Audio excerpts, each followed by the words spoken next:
All right. Good evening, everyone. It is 9:30 p.m. Indian Standard Time, and we are live once again to bring an end to this Unpacking Positive Living series.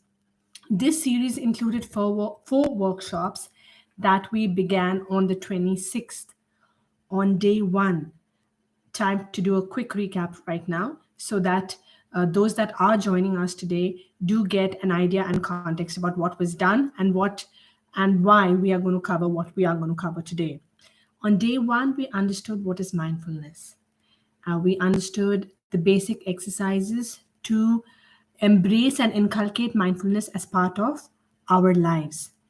We spoke about object practice, we spoke about senses practice, and we did two different meditation techniques to kickstart our subconscious mind, embracing the entire idea of mindfulness. We then moved to day two, where we spoke about gaining mindfulness into how our mind works. We spoke about thoughts. We understood that really we are a consequence of our thoughts. And those thoughts that are not just intrinsically ours, which is those that take birth inside of us for us, but also those thoughts that are extrinsic to us, which means thoughts that are of people around us, of situations and context around us, to be able to think about it without judging it. That was the biggest takeaway on day two, to be able to think and just think and decouple from judgment, decouple from labeling. That was our biggest takeaway of day two. On day three, we spoke about relationships. We discussed about Maslow's hierarchy of needs, and we understood how those needs actually influence what? The health of our relationships. It influences how we take to one another, how we build the relationship, and how, most importantly, we are able to sustain a relationship. And with that knowledge, we also realized and understood the the balance and the importance of both expectation and communication in any relationship. That was what, and something that we discussed yesterday. We ended yesterday's workshop by trying to gain mindfulness on self compassion. The day before that, we trying to gain mindfulness about extrinsic thoughts, which was to be able to forgive someone, to be able to let go and decouple from those negative thoughts that hold you down. And the biggest strategy and the easiest strategy that we discussed to do that was that of gratitude. Now, having done all of that, we are here at day four. So, for those who don't know me, who am I? What gives me the right to talk about all this? Well, if you are not satisfied with what you heard, I am Harleen Bagga. I am a multidisciplinary psychotherapist. I am also a self awareness based transformation coach. Now, I use the word called multidisciplinary. What does that mean? It means that I am a psychologist, I am a life coach, a certified practitioner, I am a certified practitioner for NLP, CBT, hypnotherapy, mindfulness, uh, among other things, and a counselor. So, what does that give me besides credibility? It gives me expansive knowledge to be able to come to you and present you an information in a format that I feel works in this context, right? Now, besides that, I am an author. I have written and penned a book called Why Relationships Fail, Tips to Make Connections Last. You can find that book on Amazon, both all over the world. So, if you want to know more about me, just go ahead and check the book out, and that should give you an idea as well. But the reason why I am introducing myself is I wanted to go back to the idea of why I came up with this workshop and why I chose the format that I did, because that is going to give you a lot of insight and context on how I did what I did. I'm also a very spiritual person, which means that I read the our holy scriptures a lot. Okay, and there was this one verse in the scripture that I was reading. Now, hold on, and I'm going to tell you how it's relevant. I am going into storytelling here, which is a great way of holding a viewer's attention. But the reason I am doing that storytelling, even though this is not an in person workshop, is because it is relevant and I think you will find it interesting.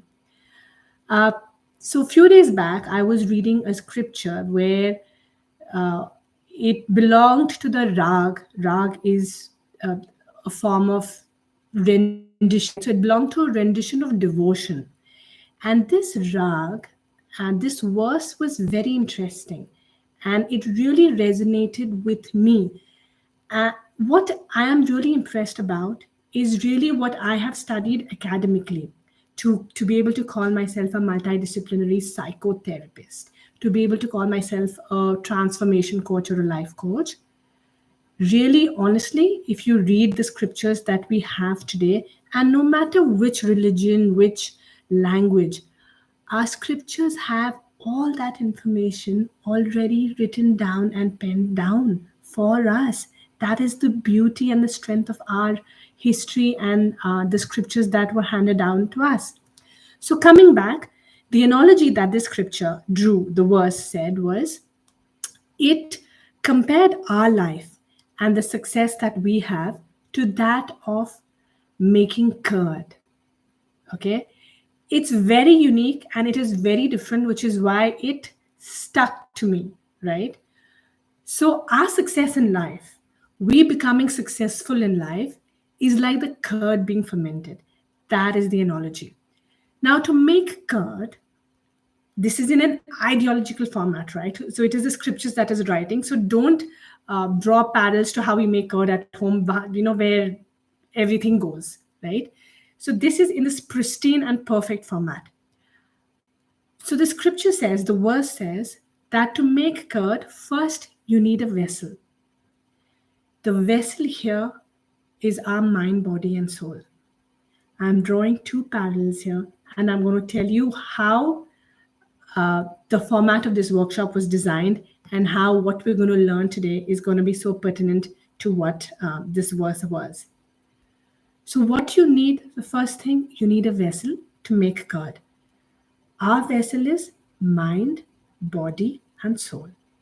Second, the vessel needs to be clean and in its pristine form to be able to pour milk in it. What is the raw ingredient for curd? Milk. But we are not even getting to the milk part right now. What we need is for the vessel to be clean, which means that, and in the scripture, the verse says that you might wash the vessel, clean it up, and then let it out to dry. Dry naturally, where it's able to self cleanse itself and able to heal itself. How is that related to us? Our emotions, the pain that is inside of us, um, those things that is causes us unrest, and all humans have unrest. Believe me, including the best coaches, including the best gurus, whoever they might be. The unrest level and the context of unrest varies, but there is unrest because we are always reaching and pining for the next level. But coming back to the analogy and what is really pertinent to you all at this moment is we need to empty our cup. And this is something that is, I feel, is the biggest scam of today's coaching industry or even the counseling industry, right? There is so much of importance in just workshops and positive living and affirmations that we forget that when there is pain, when there is negativity, when there is hurt, when the foundation itself is not right, and you try to pour manure on it, you try to pour the best of ingredients on it, how can the plant flourish? How can it bear fruit? That is the same thing with our body, what this verse says. Unless and until we don't cleanse our mind, our soul, our thoughts of what is holding it down, its insecurities, its fears, its pain, its troubles, and and actually it's just a combination of fear and insecurities and the restrictions that we impose on ourselves. Till we are not able to cleanse and get rid of that, no matter what quality of milk you put, you can have the best quality of organic milk, full fat milk, whatever milk you want. We cannot succeed in life. We cannot manifest success in a way that it sticks to us, in a way that we can sustain it.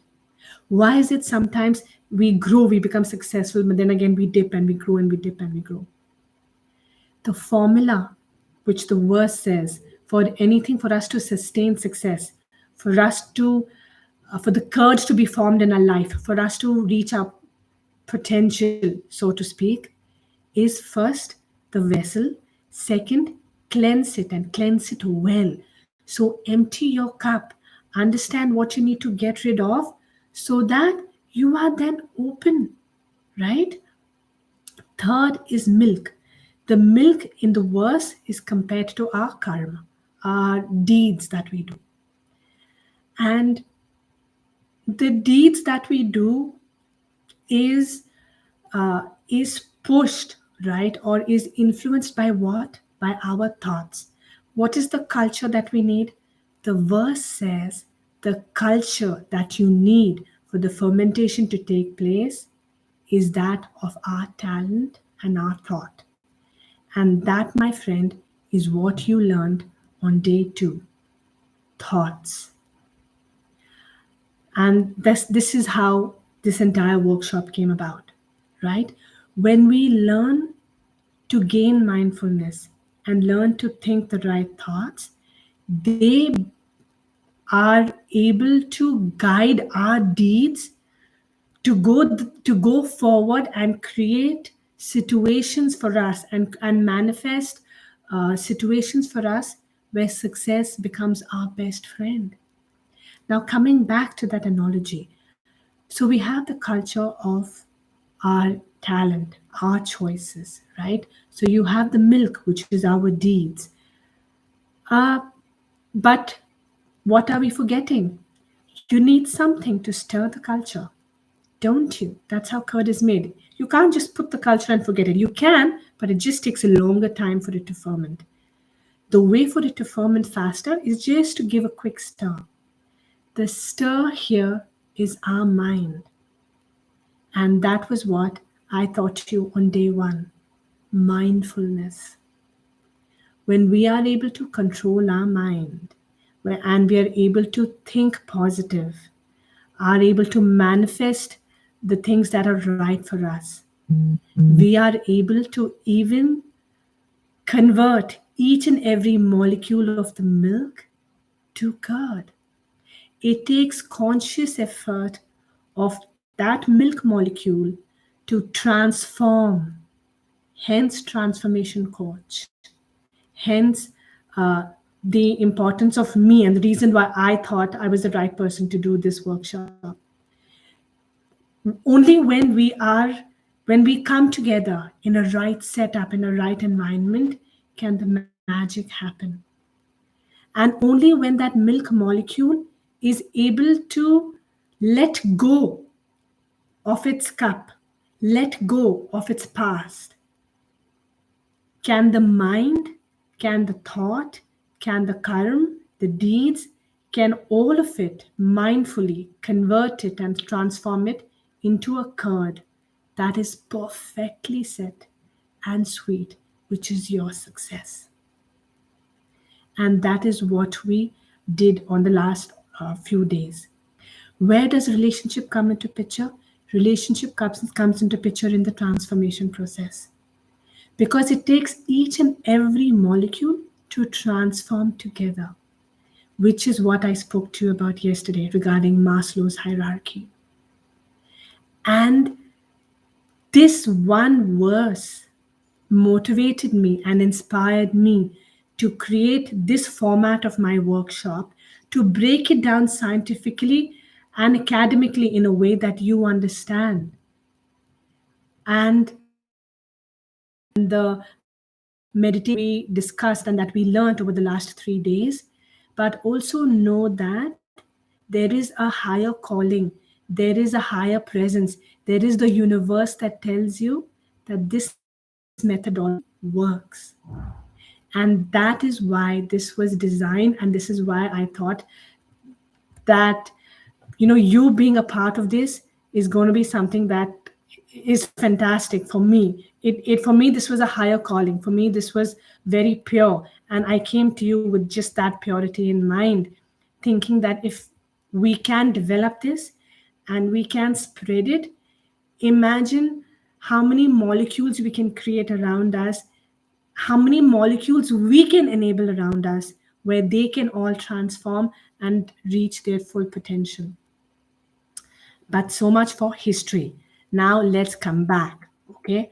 What I wanted to talk to you about today is self awareness. As always, we're going to have this to be a little interactive. Now that you know where I'm coming from, now that you know what we've done and what is the importance of this, I do want you to go back and think about it and practice what we have just learned. For the moment right now, I want you to type yes if any of the following statements are true. Okay? What are we discussing today? The importance of self awareness. Self awareness, how? Where was the self awareness in the analogy that the verse gave us? Of the molecule. The molecule was self aware as to what temperature it needs to begin the chemical reaction, at which point the reaction needs to happen. And if you have ever studied chemistry, you know that anytime there is a transformation, when a chemical reaction takes place, it needs to be balanced, because only a balanced equation is the one that is perfect. And to balance the equation is why we are learning self awareness today, right? So, once again, I'm going to be calling out a few statements. If for each statement that is true for you, I want you to type yes. Again, for each statement that is true for you, I want you to type yes, because only then I will know that whether how much you are following or not. I'm sorry, I keep moving my camera because I want to make sure that I'm able to see the feed on my Facebook and YouTube and Insta. Okay, so the first statement that I have for you is, and if it's yes, if it's true for you, and if it's true for you at any given point in time, okay, it's not about today. If this has been true for you at any given point in time, I want you to leave and type yes in the chat box. First statement, pay attention. Are you unhappy with an aspect in your life? The first statement, are you unhappy with any aspect in your life at this point, or have been in the past? Second, do you have a role model in your life that you feel that you want to be like? Again, do you have a role model in your life that you feel you want to be like? If any of this is true, I do want you to type yes. Okay. Third statement, do you believe you are not good enough?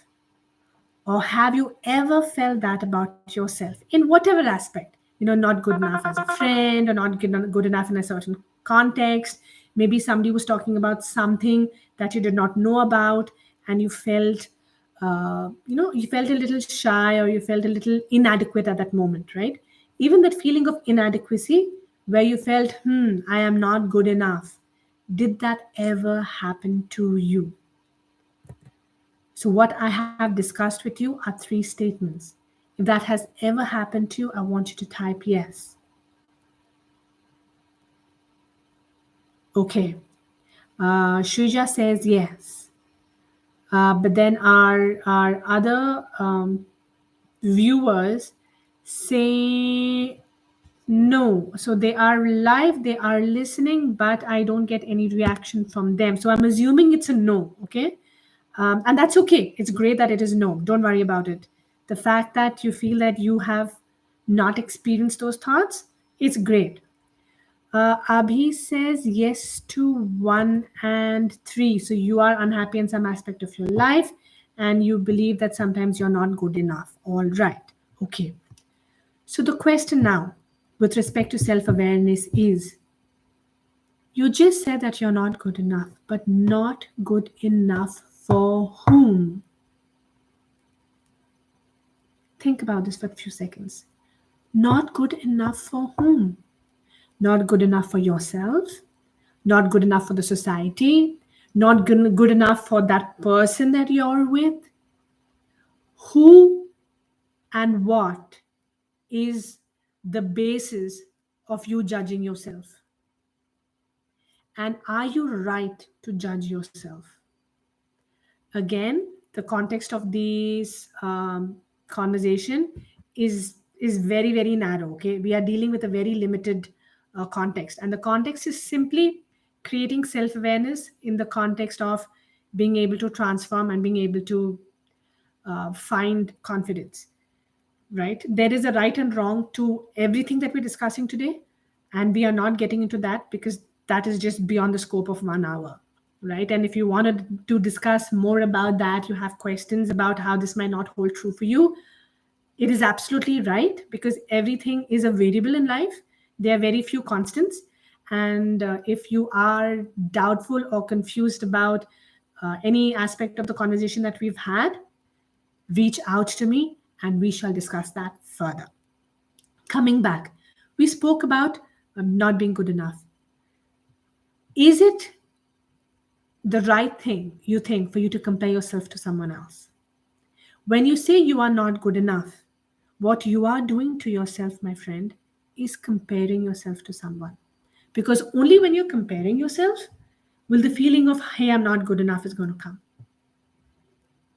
Is it right for you to compare yourself to anyone else? Why would you compare yourself to anyone else? You are who you are. Let me take this a step further, because we are talking about it in the context of self awareness. Having role models is great, right? Uh, but the role model should be in the capacity of you driving motivation from them, in the capacity of you driving inspiration from them, learning from their journey so that it empowers your life. But when you end up comparing yourself to someone else, oh yes, I did not do that. I was not as caring as as my friend's husband. So very often couples end up doing that, right? And wives do that, right? Wives come home after a party and say, "Are that this friend ka husband, he brought her flowers that day." You are introducing comparison into your husband's life and your marriage life, which is wrong, right? Learning, getting inspired is great. But when we are comparing and when we are putting ourselves and we are selling ourselves short, which means that we are putting ourselves down, the moment we start selling ourselves short and we begin to put ourselves down, it starts messing with our mind. And that is where self awareness becomes key. So, when you see something that you like that another person is doing, tell your mind, oh, it is great that person did that, and maybe I should think about it. Tendulkar is only Tendulkar, right? Virat Kohli cannot bat like Tendulkar. Tendulkar cannot bat like Virat Kohli. Hardik Pandya cannot be Rohit Sharma. I'm giving you examples of cricket players today, right? Or cricket players in the past. I mean, Tendulkar doesn't play anymore. But the point is that each of these people have their own methodology and their own characteristics and their own talent. Remember the verse that we spoke about? The culture is yours, it is unique to you. So you have to build the self awareness, my friend, to understand what is my USP, what is my culture that is unique to me. The word that the scripture used is culture. I mean, how beautiful is that? Culture, right? It's my culture. It's how I live my life. It's how you live your life. So, and the other mistake we do when we compare ourselves is we put the other person on a pedestal. When you're putting the other person on the pedestal, what is happening? Psychologically, you have dropped your self worth, you have dropped your self esteem, and you have created so much of gap, which is wrong. If I aspire to be a cricketer and I start, or if I aspire to be fine, let's say if I aspire to be a cricketer and I put Mithili Raj as as God, do you think it is right for me to do that? If tomorrow I have to play with Mithili Raj on the team that she's leading, I cannot put her as a goddess in my life because it will intimidate me and it will work against my growth in life. And that is where self awareness is important. I can be inspired by her, not enamored by her. I can take motivation from her. I cannot worship her. I need to play my game, my culture. I cannot imitate her. I can look up to her and learn from her mistakes. But I have to be okay to do mistakes myself. I hope you're understanding what I'm saying right now. Unfortunately, the this is going to be a little bit more gyan kind of stuff, but it is stuff that is important, and that is the only way that we can learn about what self awareness is. See, the thing is, when you end up telling yourself, I am not good enough, I am not good enough for my wife, I am not good enough, as in I'm not a good enough person in bed, I'm not a good enough person as a friend, then you end up imitating someone to make, let's say, your wife happy. But when you're imitating this other person, right? Like I gave you that example where your wife comes and complains, "Arey dekh na, my friend's husband gave her a bouquet of flowers." When you end up imitating that man who brought his wife a bouquet of flowers, you are changing who you are. Either it is you and you don't mind doing it, which is fine, which is great, right? But find your culture. If your wife likes being being pampered, if your wife likes being indulged, find what works for you in your culture, where you can still go ahead and pamper her and indulge her. That is what self awareness is about. Because the moment you try to imitate someone and walk in someone's shoes, there are two things that can happen. One, you succeed in walking in their shoes, but you lose who you are. You lose your culture. You lose the way God made you. Or you fail. You try so hard to copy that person and imitate that person that you fail at it. And when you fail at it, you know what happens? You feel you're useless and your self worth and your self esteem plummets like hard hitting on the ground. Then what do? It's very difficult to pick yourself up. And that mistake happens due to lack of self awareness. So when we look around us and we end up comparing ourselves to people, see, comparison is but natural. We are human beings and we are living in a competitive world. We are living in a world where social media is rampant and we are looking at what people are doing. And whether it's real or false, it affects us psychologically. But what you need to do, your arsenal against all of that, is your self awareness and what you can do to be mindful about what your thoughts are versus what somebody else's thoughts are. Does that make sense? All right.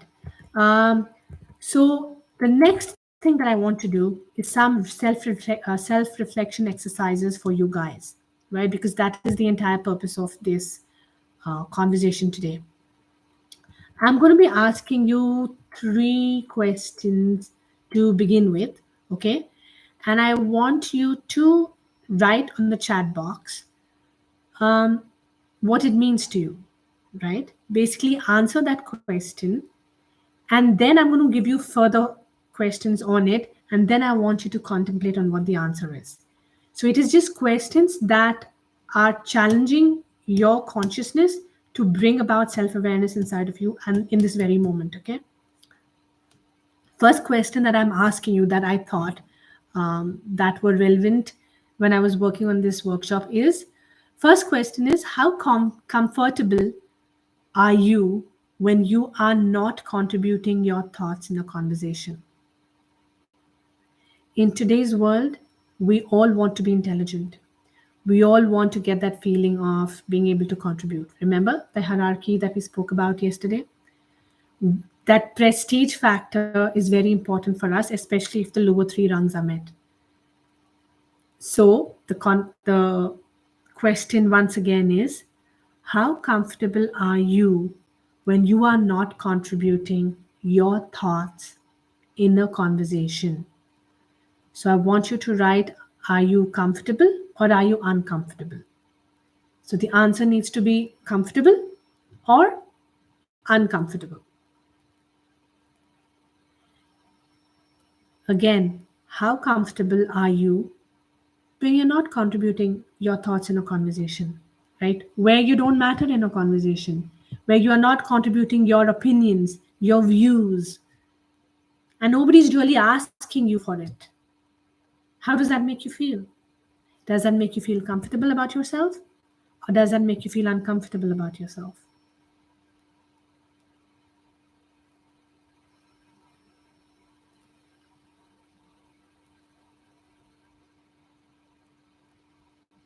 Okay, so I have both answers.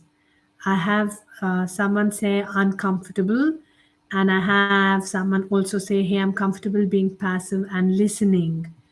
I have people also telling me or that uh, they are uncomfortable.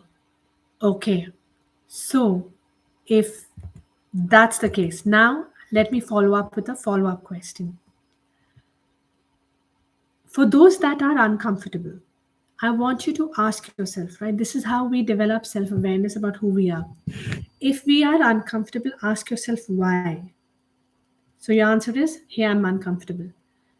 And do this for yourself. You don't have to tell me because this is a public forum and you might not feel comfortable about it. But do this on a sheet of paper, right? Write it down. The first thing, I am uncomfortable when I'm not contributing in a conversation. Next, why? Why are you uncomfortable? What about not contributing makes you uncomfortable? To the answer that comes up, answer why again. So I want you to keep answering why till you reach a nugget. That nugget of information, my friend, is the self awareness gold tip one that I have given to you today. And this exercise works fantastically because I have done it to myself, I have done it to my children, and I've done it to several of my clients. This works. To those of you who said, I'm okay being passive, I'm okay listening, I want you to also answer this question because this will also give you a gold nugget of self awareness, which tells you something about you. Why are you okay with being passive? Why are you okay by just listening and not contributing to a conversation? What is the fear that you have? Is there a fear? Is there something that is holding you back? Why do you not wish to talk?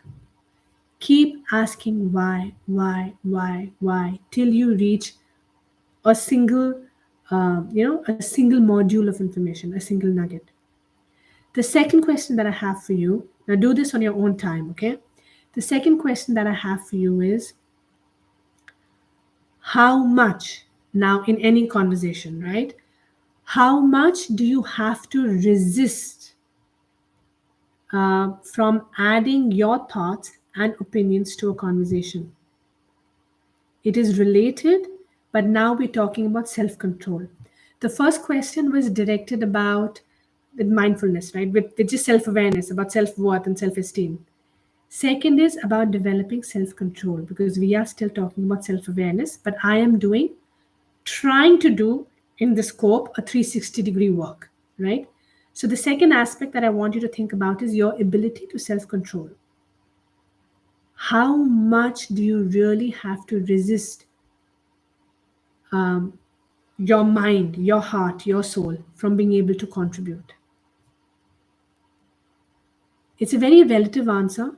I don't know how, if you will be able to answer it, but the question is that think about it, right? And I want you to actually write down these questions so that you're able to answer this when you are alone. You are able to do this exercise when there is no disturbance, and do it sincerely. So the question again is, how much did you really have to resist adding your thoughts or opinions to that conversation? Second, were you able to resist and still listen, or did you just zone out? What was your capacity to resist? What is the, and now bring mindfulness in it, right? I want you to actually imagine a situation where you have not been given the permission to talk. What are the changes that happens to you physiologically?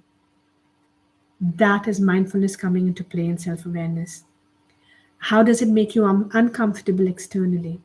How does it make you uncomfortable internally? What emotions does it invoke inside of you? And then what attitudes and behaviors does that emotion invoke further? Why are we doing this? Remember, we spoke about it in day 2. Thoughts lead to emotions, emotions lead to, I'm hoping you can remember. So thoughts lead to emotions, emotions lead to attitude, attitude leads to behavior and action leads to outcome. So it is amazing how what we're talking about today, self awareness, actually ties down to every single thing that we have discussed before this. And when you, and we will do a meditation session at the end of the session today, where we will address these thoughts and we will see if we are able to learn mindfulness about it, right?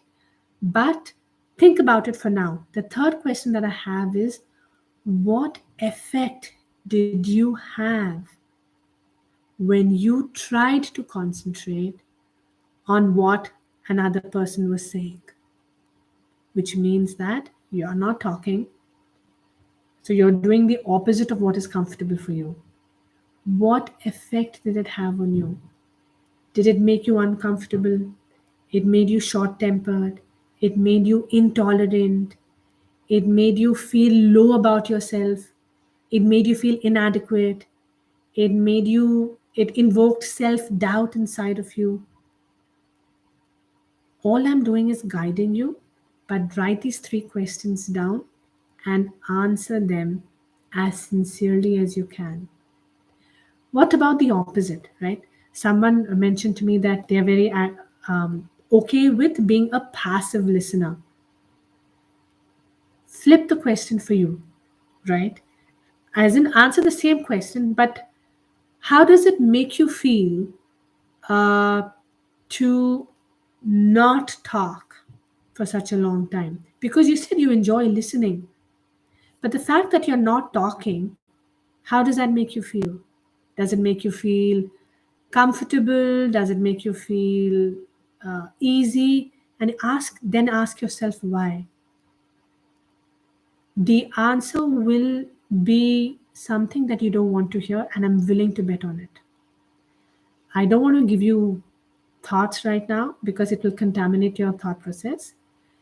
But answer that, go through that chain of questioning yourself, right? And in your case, how much do you have to resist from actually contributing to a conversation?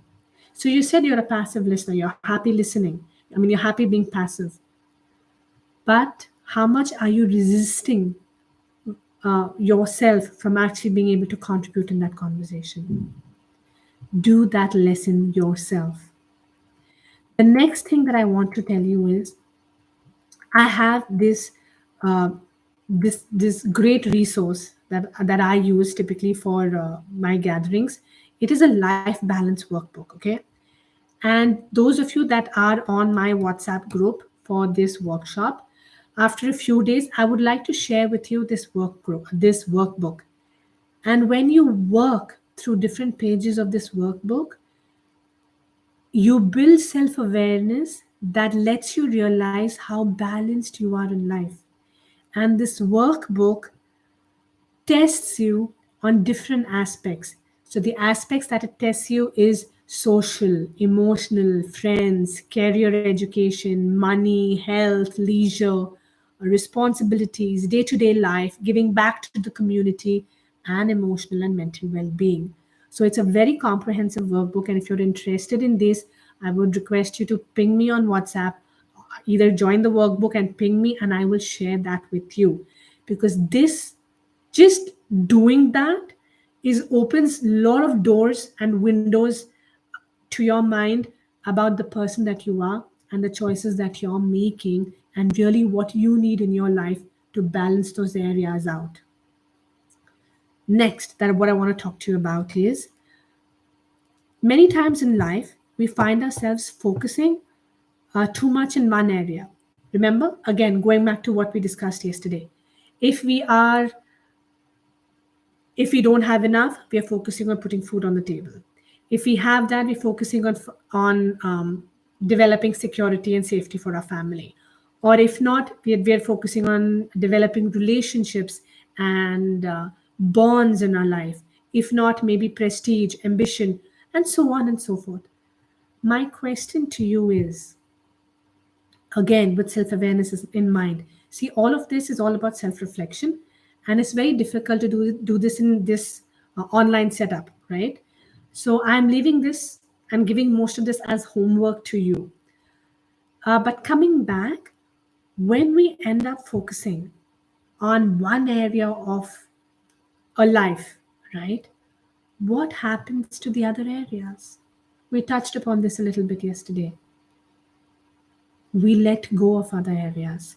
And this phenomenon in economics is called as opportunity cost. It is something that you would have heard of already. What is an opportunity cost? It means that we cannot have everything we want, right?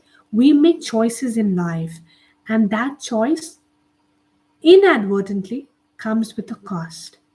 And when we are making a choice, subconsciously, we are also making a choice to ignore something else. And that is where self awareness comes into picture. Like I did yesterday, I'm going to give you an example of somebody that I met, right? That a client of mine came to me. He's, a director of a company, right? And he's doing well.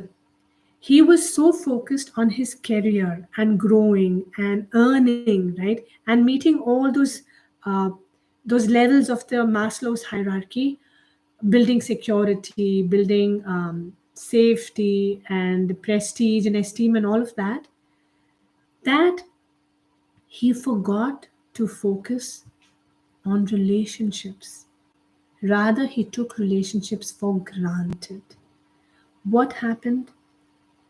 His wife, unfortunately, got involved with someone else. Now, the point is that this is something that most of us make mistakes at, and that is very natural, right? So, the entire idea of doing the self awareness exercise is to realize, hey, what is my opportunity cost, right? I have an opportunity to grow. I have an opportunity to relocate, like I was talking to you about yesterday, one of the examples that I gave you yesterday. I have an opportunity to get promoted, but at what cost? What am I losing to gain what I want, what I think I'm going to gain? Every gain comes with a loss. And the moment you tell yourself that, you gain in self awareness, my friend. Because then you are mentally braced and you know what's going to dip. And then what do we do? Like we discussed yesterday, expectations and communication. We reset our expectations and we communicate with those involved about what the opportunity cost is going to be and what it's going to cost us, to make sure that everyone that's important to you is on the same page. Now you know why I discussed that relationship before my self awareness workshop. The next thing that I want to do is uh, obviously understanding who you are is a very personal journey, right? And like I said, to understand yourself, you do need resources, you do need people. And uh, unfortunately, in India, I don't know about anywhere else in the world, I think people outside are okay with it. But in India, especially, right, that there is a lot of um, bigotry and prejudice when it comes to therapy, when it comes to coaching. Either it is overrated or it is underrated, both of which is rubbish. Getting help, getting guidance, getting mentorship to find yourself, to find clarity in your life, to figure out where you want to go, to develop self awareness, to develop mindfulness, to develop relationships that might work for you, to develop thoughts, to get control of thoughts that actually might work for you, so that you are able to in your life succeed at the end of it without having any regrets. And if someone can actually help you walk that path in a way that is the most beneficial for you, there is no harm in it. And that is one thing that I did want to point out today, because that uh, stigma, to be able to change that stigma, is something that is very important, and the entire purpose of doing workshops like this. All right. Second exercise that I want to do, okay, it is 10:18, and I do have time for the second, actually the third exercise. So I'm going to go ahead and do that. Is again something that is based on self reflection. The question is, what do you want written on your gravestone when you are dead and gone? So, right now, we're talking about your vision, about your life, and the legacy that you want to leave behind. If you have an answer, maybe put that in a chat box, because I don't think that there's no privacy associated there. Do you have an idea? Do you have any thoughts about what you want written on your gravestone when you are dead and gone? How do you want to be remembered? What is the legacy that you want to leave behind? Can you share that with me? What do you want to leave behind? How do you want to be remembered?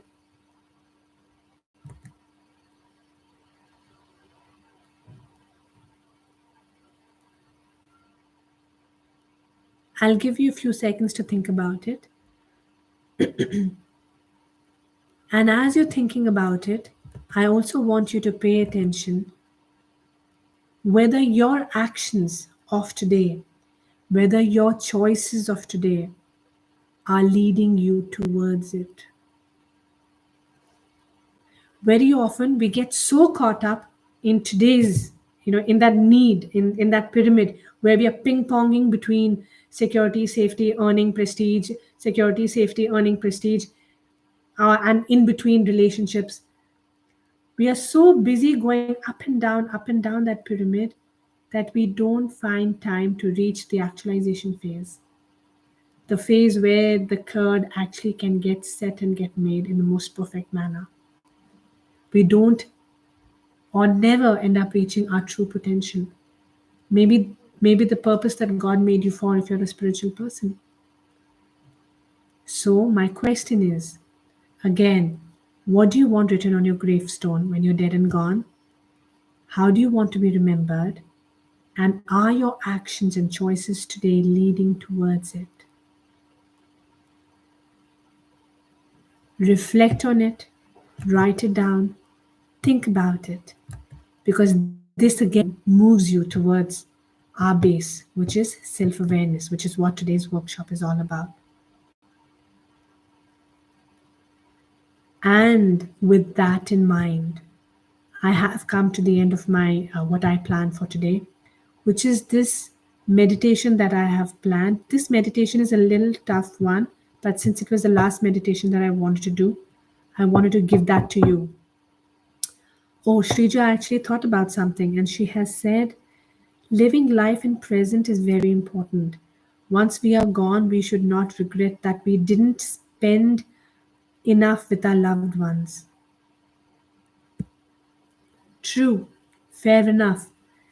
And if that is what you want, to be remembered as someone who lived life, who spent time with family and friends, who spread love, the question you need to ask yourself is, are you doing that today? Are your actions, are your needs in the Maslow pyramid leading you to live that life today? Thank you for doing that. Oh, Abhi also has an answer. All right. Abhi says, I want to be a nice human being who never harmed anyone and was a great family person, son, husband, father. My actions are not necessarily aligned to this goal. Fantastic. The fact that you have identified that, Abhi, and the fact that you know that your actions are not aligned, my goal for today's workshop, where you are concerned, is met. My goal was to build that self awareness in you, and that self awareness has been built. So you know what you need to do next. Shrija also says, I have a lot of importance for love because it's magic, which doesn't come easily. It's not a materialistic thing. Exactly, right? Love is magical. But if you want love, so for you, Shrija seems like the third pyramid, right? Right in the center, belonging, intimacy, relationships, essentially, is most important for you. And if that is most important for you, then you need to create an environment, people around you that actually let you fulfill this desire and make you feel happy about being who you are. And that is just one aspect of a thought of what you can do. That said, I want to move to our meditation for today because we are now running out of time. We're almost at the hour. What today's meditation is going to focus on difficult thoughts. So, what I want you to do is think about a thought that is difficult, right? I will not describe what it means. I will just give you clues in the meditation. If you are able to do it, fine. If you are not able to do it, please don't sweat on it. This is an ambitious attempt that I am doing, but it is an attempt that if it works well for you, it will give you a lot of satisfaction, and it'll give you a lot of benefit and gain if you are able to do this. Okay, so let's just attempt it, because why not? If I am doing this to benefit you, then I should give you something which is potent and which works well, right? That said, get ready to get into the music zone, get into the meditation mindset right now. And this is going to be about dealing with difficult thoughts. All right.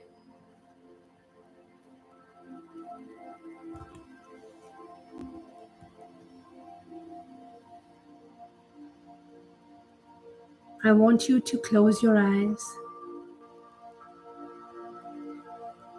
Close your eyes and allow yourself to relax.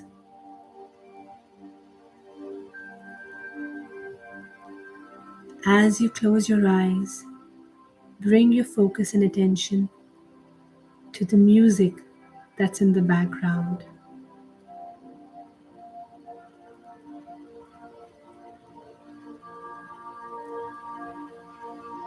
As you are listening to the music, I want you to notice the breath going in and out.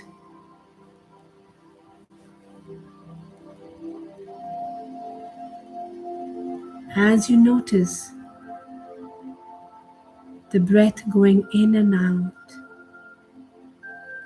I want you to notice and bring awareness to any thoughts in your mind right now.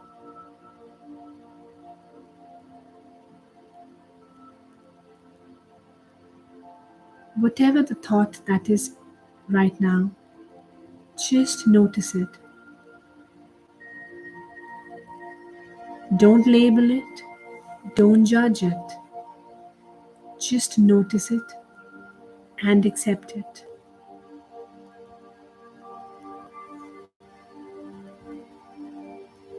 And while you are doing this, I want you to go back into a rhythm of breathing in and out. and allowing your mind to relax as you do this.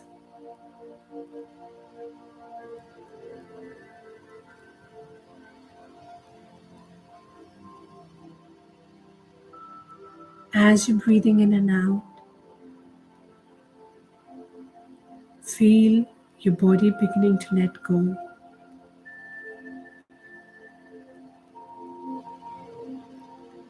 Feel the thoughts disappearing from your mind right now.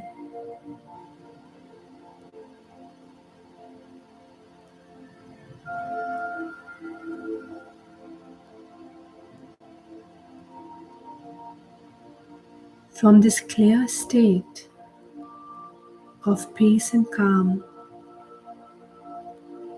I want you to bring your awareness to something that is difficult for you in your life. What is difficult for you in your life right now? An incident that was painful, a person that is hurting you, someone that you want to hold on to, an emotion that causes discomfort or pain, something that you're worried about, maybe for today or for your future. Allow yourself in this very moment to bring your attention to focus on any of that worrying thought. Just one. Filter them out and choose that one thought that is worrying you the most right now.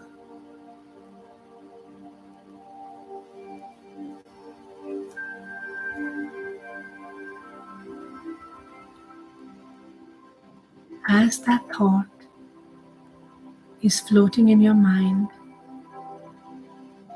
you begin to notice the physiological changes it's making inside of you. What is happening in your body right now? Allow your mind to take a peek to the changes this thought is making inside of you. Do you feel a tension, tightness?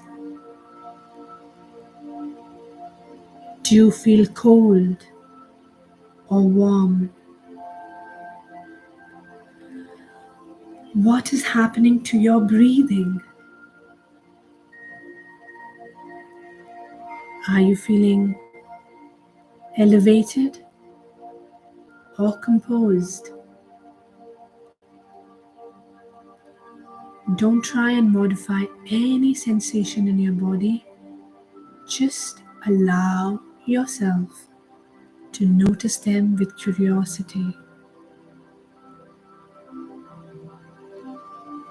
Allowing yourself to notice the discomfort the thought creates inside of you.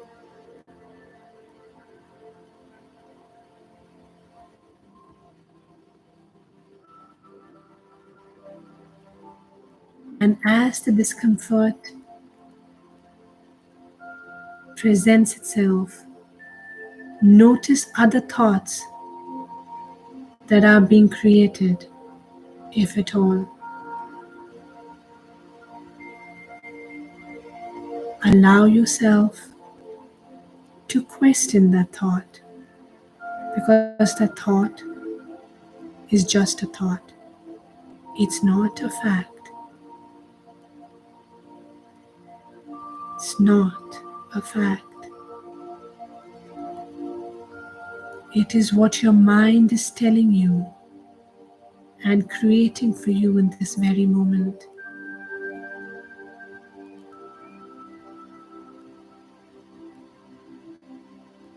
I want you to take that thought and put it in a box if you can, and label it as just a thought.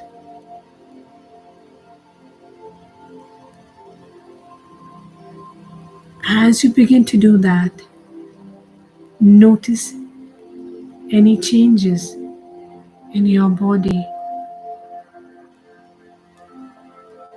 Notice a new thought taking birth, if at all, when you try to decouple from this worrying thought.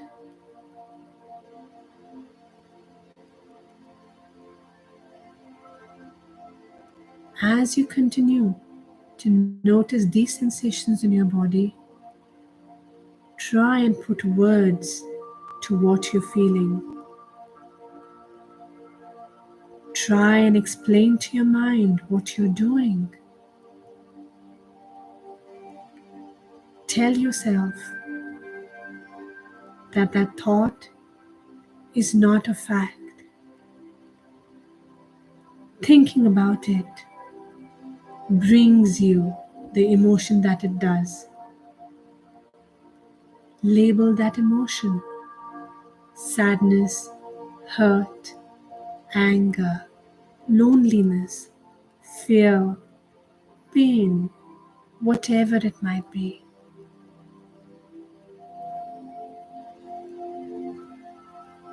Tell your mind that you're trying to pack that thought away, put it in a box, and by doing so, you are choosing to do away with that negative emotion.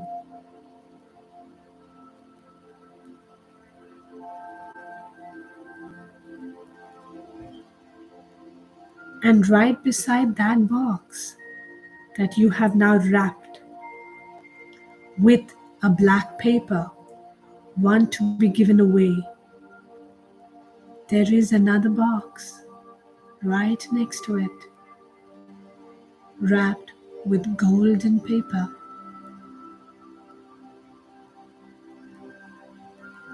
Open it. Open that box right now.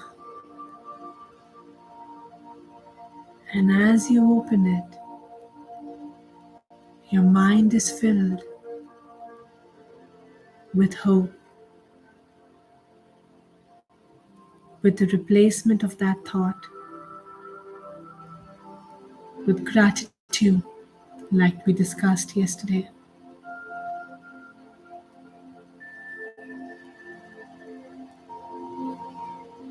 You have given yourself the permission and the ability to now choose a thought that works better in that scenario.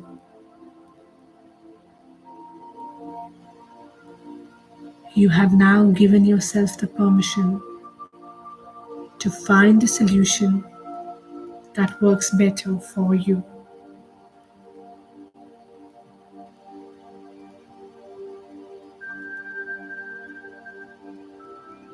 Allow your awareness now to move between the thoughts, and as you notice them, notice the physical sensations that come with it and the feelings and emotions you are having with it.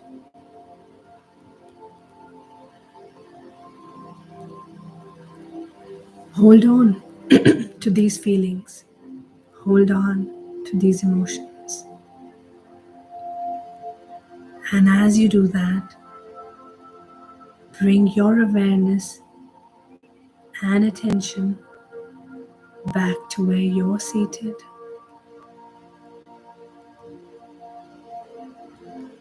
Noticing the breath going in and out.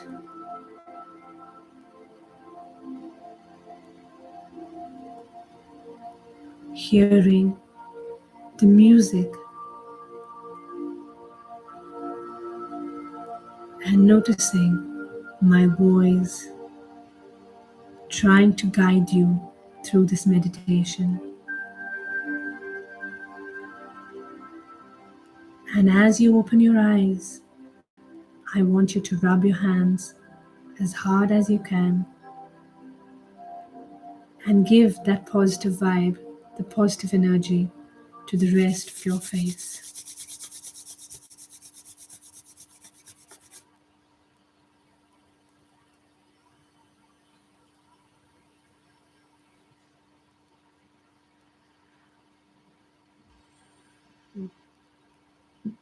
Did that work?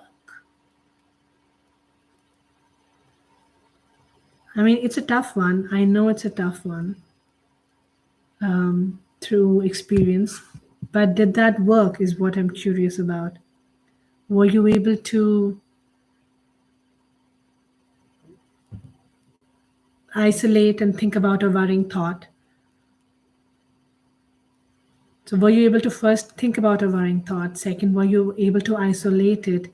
And third, were you able to swap it? We did three different and powerful steps in one meditation. Usually, we do it one step at a time. But since this was my last workshop, I wanted to see if you were able to do that. How much of it worked for you guys?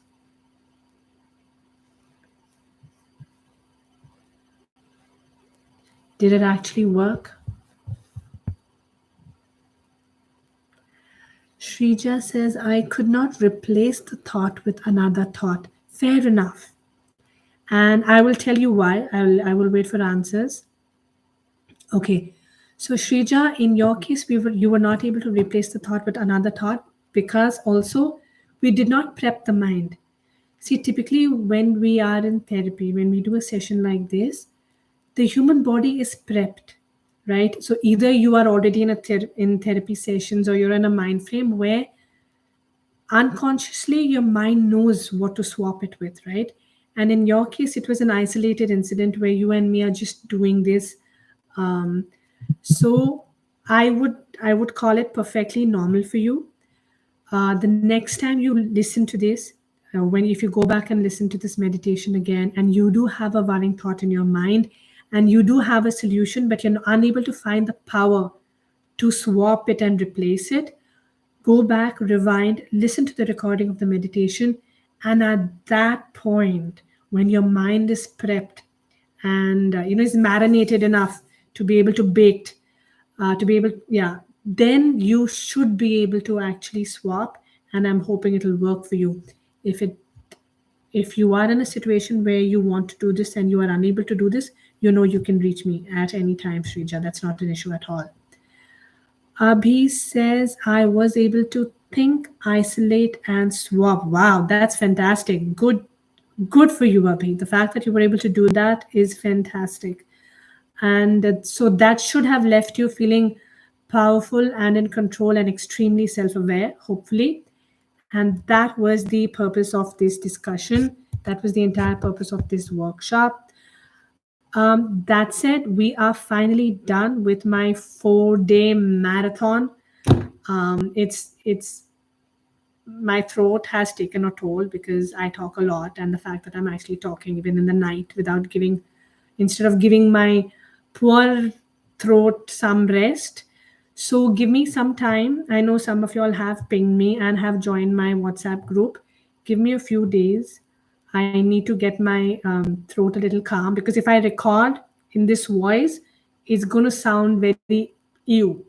And I don't want to give you a ew sounding audio for meditation. So I will get to it when I get to it, but I will do that. And if I'm not doing that, you know what? Just ping me. You have every right to go ahead and ping me, and I shall get back to it. Sounds good? But thank you so much for being a great audience, for being participative. And I had fun. I had fun thinking about it. I had fun literally coming up with the format, and that was for me was very powerful and empowering. I hope it did for you, or it does for you when you think about it and when you self reflect what it did for me. I hope that verse of spirituality that we spoke about actually does empower you and gives you some guidance and mentorship about what you need to do in your life and how you need to get your life in order to be able to empower yourself and reach your true potential. That said, we are done. Goodbye. Those abroad, have a great day. Those in India, good night to you. Um, and with that, we come to an end. Thank you very, very much.